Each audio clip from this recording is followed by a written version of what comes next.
إلى وزير كذا كيجرو جوا كدك إلى مدحوينه ودك إلى أو داوعمن أو سنسجن أو سنديله يكون يعني كل من إلى أمان استقامة سي munaasabada oo ahayd mid si heer sare loo soo agaasimo waxaa ka soo qayb galay qaybaha kala duwan ee bulshada mas'uuliyiin xilal kala duwan ka soo qabtay dawladihii dalka soo maray saraakiil ciidan iyo marti sharaf kale ujeedka munaasabada waxay ahayd mid lagu taageerayay xilka cusub ee wasiir ku-xigeenka wasaaradda warfaafinta dhaqanka iyo dalxiiska loo magacaabay Cabdiraxmaan Yuusuf Sheekh Al-Cadaala xubnaha kulan ka qayb galay ayaa ku dheeraaday ka hadalka taariikhda mas'uulkan marka hore waa maalin weyn waa maalin farxadeed waa maalin la soo dhaweynayo wasiir kamida wasiirada dawladda federaalka Soomaaliya Cabdiraxmaan Sheekh Al-Cadaala waa soo dhaweynaynaa aniga hadda waxa kaliya aan rabaa inaan iraado waxay oon ayidahaya dhamaan ragii iga dambeeyay oo dhan aan ku ayidahaya hadda ninkan asaga aan faataxadii la arki jiro Saleebaan u marno ilaahay inuu ku guuleeyo xilkiisa dib la'aan midda aan raadinayno kaleetana ilaahay inuu nagu giro Saleebaan waxa weeye waa ku xaqiraya markii laga hadlayo dawladda laakiin waxa weeye waxaan rajaynaynaa inuu na deeqa leeyahay marka ninka waxa weeye ciyaar ma ahan mideeye magacii Al-Cadaalana waxaan isleeyahay waa ku soo baxaya hadda madaxweyne uma sharaxna Al-Cadaala oo ragaa sharaxan waxaan u rajaynayaa jagadiisa mid ka weyn ra'iisul wasaare inuu tago wasiir buuxa tago ra'iisul wasaare tago Cabdiraxmaan Yuusuf oo ku hambalyeeyna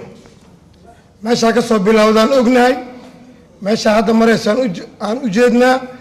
meesha dambe aad tagi doontana ilaahay aan ka rajaynaynaa meel ka si fiican inay tani noqoto waxaan leenahay ilaahay ha kuu fududeeyo xilka lagu dhiibay waxaan aaminsanahay runtii shakhsi ma aragtay isku wadi kara ummadda hawshiisana ka soo bixi kara annagana waxaan ogala baahan yahay inaan garab istaagno la shaqeyno ugu dambeyn Cabdiraxmaan Yuusuf Sheekh Al-Cadaala wasiir ku-xigeenka wasaaradda warfaafinta dhaqanka iyo dalxiiska ayaa kaga mahad celiyay mas'uuliyiintan soo qaban qaabisay kulanka taageerada lagu muujinayay inaan laba kelimo aan ku soo gabagabeeyo midda koowaad waxay tahay waxaan rabaa anigoo ka faa'iideysanaya fursadan maanta halkan taala ee sharafka badan ee qiimaha badan aad soo karaameyseen in aan ka shaqeyno sidii halkan laga hadlay wixii aan taariikhda u soo lahayn oo runtii anigu aan ku farxo oo taariikh wanaagsana oo ah midnimada iyo isku duubnida iyo tala ku noolaashada dadkan hadda xukuma yara oo waa la ogyahay xaaladooda laakiin xoogga ugu wanaagsan oo maskaxda waa inuu caqliga iyo garaadku taliyo waaye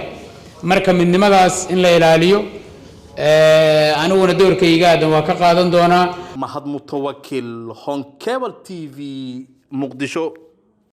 ma ogtahay macmiil in shirkadda Somtal ay ku daafurtay wajigii labaad ee abaalmarinta 5,000 ee hadiyado taasoo ay ku jiraan 10 baabuur oo cusub oo Hyundai موبايلو تلاجدو قسالدو تابلتس dhammaantood baa shirkadda Samsung dahab iyo dalxiis hotelada damalaha ayaa kugu jirta hadiyadaha iyo sidoo kale accounts dahab shiil ah oo ay lacag kugu jirto haddaba si aad uga mid noqotid guuleystayaasha fadlan si joogto ah u isticmaal adeegyada Somtel sida ku hadalka internetka iyo adeega casriga ah ee e-dahab markasta oo aad isticmaashid adeegyada kala duwan ee shirkadda Somtel waxaad fursad u helaysaa inay heladaada iyo asxaabtaada ay ku codeeyaan bil kastana toddobaadka u dambeeya waxa uu serverka Somtel uu soo xuli doonaa kontonka macmiil ee ugu codka badan leh ee u gudbi doona wareegga labaad tusaale ahaan macmiil gal qaybta fariimaha ee telefonkaaga kadibna geli telefonka qofka aad doonaysid inaad u codeysid adigoo u diraya lambarka 5000 waxaad ugu diri kartaa si lacag la'aan ama bas bilaash wixii faahfaahintaasi dheer nagala soo xidhiid lambarka gaaban ee 333